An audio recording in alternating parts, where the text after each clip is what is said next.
Hey guys, and welcome back. This video is going to talk about Sony's pre-TGS press conference that they held yesterday afternoon in Tokyo, and it's going to have a specific emphasis on Vita, although the conference was about Vita, PS3, and PS4. This is just like my Gamescom video before. It will only talk about Vita. Also, in the background here, I have Soul Sacrifice running. Why? Because I'm still playing it. I have one trophy left for the platinum, and it's kind of relevant since it's a Japanese game, and we'll see as we start talking about the announcements here to see how relevant it is actually. So we have some major points to go over. So the first one I want to bring up is Sony Computer Entertainment Japan seems to be following in the footsteps of Sony Computer Entertainment America after Gamescom in actually paying attention to the Vita at conferences. So the Vita was definitely the star of the show for this press conference, and all the biggest announcements were Vita related. So let's get into the most significant ones and discuss them. The first major announcement happened near the beginning of the show, and it was about the Vita redesign, the Vita 2000 series, just like the PSP 2000 series. So there's many things that are different about it, although it does keep the same form factor and looks very similar. First of all, it's 20% thinner, 15% lighter. So it's, a little smaller, not deal breaker smaller, but, kind of similar to how the 2000 model PSP was slimmer than the 1000 model. It has 1 gigabyte of internal storage. Now, a lot of people were saying that this wasn't a lot, and it isn't. You're not going to be installing demos or loading on full games onto here or music or anything. You're going to fill it up really quick. But this is extremely important because it basically eliminates the hidden costs of the Vita that everybody scrutinizes the Vita for. As everybody knows here, or everybody should know, Vita requires memory cards. And memory cards are extra, usually, especially when you buy a base model and not a bundle model. And this basically eliminates that. In order to just play games, you can just basically buy your game and play. Buy the physical copy of the game and just play without any hidden costs, which is great. And later on, when you fill it up or you feel the need, if you want to buy some digital games, then you go and buy it. And it actually feels a little better that way because you're doing it off your own initiative, not because Sony forced you to. So that's a great announcement that it has internal storage. Next, it has a better battery life. It's about 1 hour. It's not huge, but it's nice to have. So the last thing that's different about it, at least they talked about, was that they changed the screen from an OLED screen, which the current Vita has, to a 5-inch, same size, LCD screen. Now, this is the only part of it that kind of makes me wonder if it's actually better or not. And for me, it's not. OLED screens have amazing contrast for games and have a much better viewing angle than LCD. You can kind of view it from 170 angles and 170 degrees rather, and you can't, you're not going to lose any fidelity. Whereas LCD screens, you will.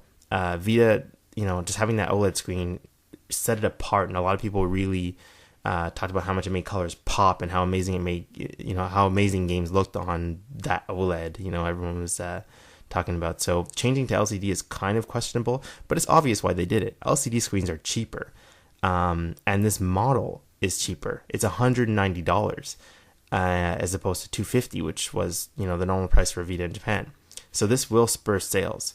If this comes here, will I run out and get one? Maybe. But I definitely won't get rid of my OLED model since that, the screen is the most important part of a device, and I prefer OLED screens to LCD screens. Anyway, so the next announcement was the 64 gigabyte memory card, which is awesome. I've already filled up my 32 gigabyte card. I'm already forced to delete things to try demos and to try new games, which sucks. I would like to have all my games on my card, and 64 gigabytes probably still won't fit all the games I have, but it's a nice start. So that's great. Next up, Soul Sacrifice Delta and Soul Sacrifice 2 were announced. So, what were these? First off, they showed footage from Soul Sacrifice Delta, and they showed off things like climbing and falling and new monsters and new stages and stuff like that. So it did seem like a Soul Sacrifice sequel, and Keiji Inafune was very quick to say that it's not an expansion pack. It's an actual new game.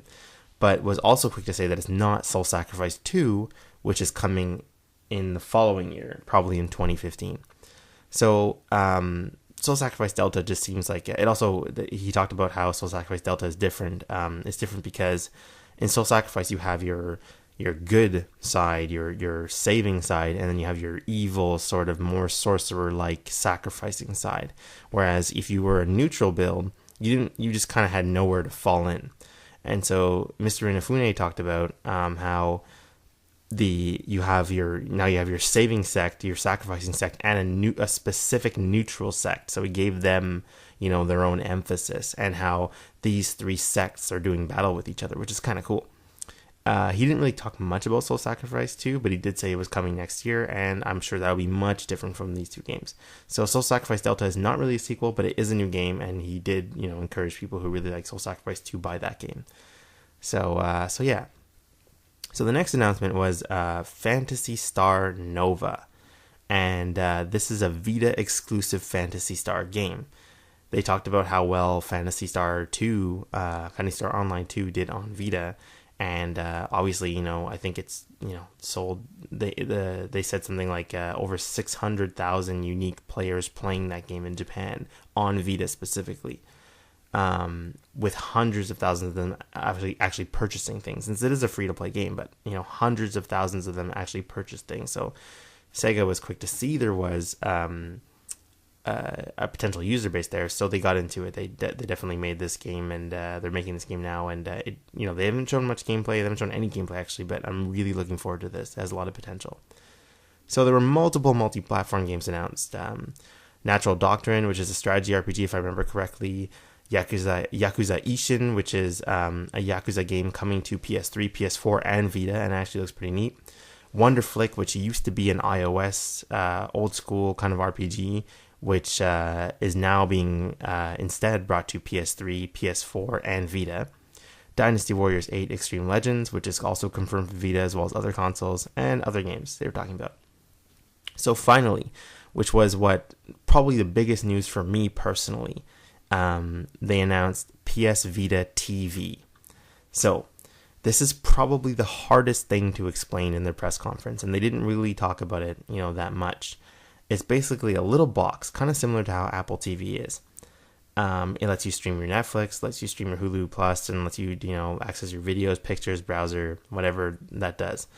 And essentially what this is that it's a Vita without a screen, but with video out. It runs Vita games. You can pop in a physical Vita game in there and you can play it. It runs PS1 games. It just basically has the exact same interface as Vita. And it runs off of DualShock 3. So the Vita games you play on there will run on your DualShock 3, but I read a PDF from Sony specifically stating that touchscreen games that rely heavily on the touchscreen, will not be compatible with it. But that's no big deal. The real thing that,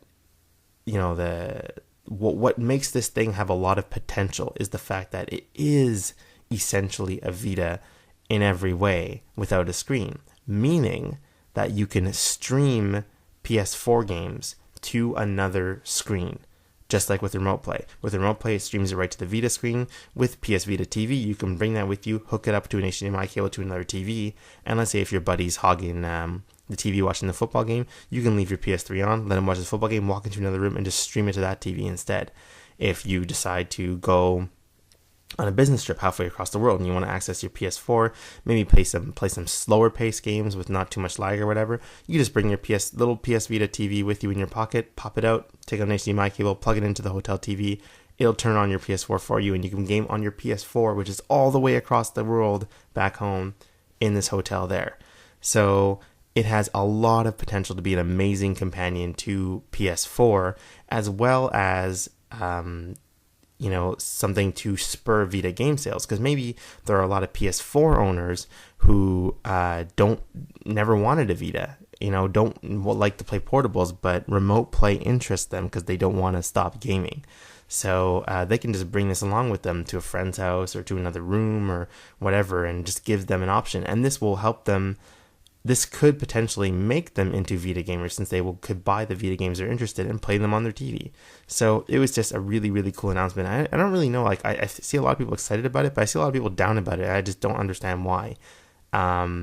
It's really, really cool, and I think that a lot of people are really missing the point of it. It's not meant to be a Vita accessory. It's a PS4 accessory, and it's basically another Vita. It's helping the Vita. It's not hurting the Vita. So overall, in terms of Vita-centric announcements, this conference was likely even stronger than the Gamescom one, which is, kind of staggering because TGS hasn't even started yet, and Sony has another conference to do then. So overall, this conference was indeed a success, and Sony should be very proud of it. The redesign, with its cheaper price and new colors, will move a lot of units in Japan, and the multiple exclusives announced as well as multi-platforms announced are a step in the right direction for Japan, since many of them were Japan-centric titles. And PS Vita TV is, definitely has the potential to shake things up a little bit for both Vita and PS4. So I hope Sony carries this momentum into TGS without completely blowing their load. Here, I hope they do have some announcements maybe to make, but even if they don't, they just really have to go into more detail about the announcements they made now, as well as show off some of the things in action. So anyway, what did you guys think of the conference? What do you think of the Vita redesign? What do you think of the PS Vita TV? Let me know in the comment section below, and I'd love to chat with you guys. So thanks for watching, and I'll see you later. Bye.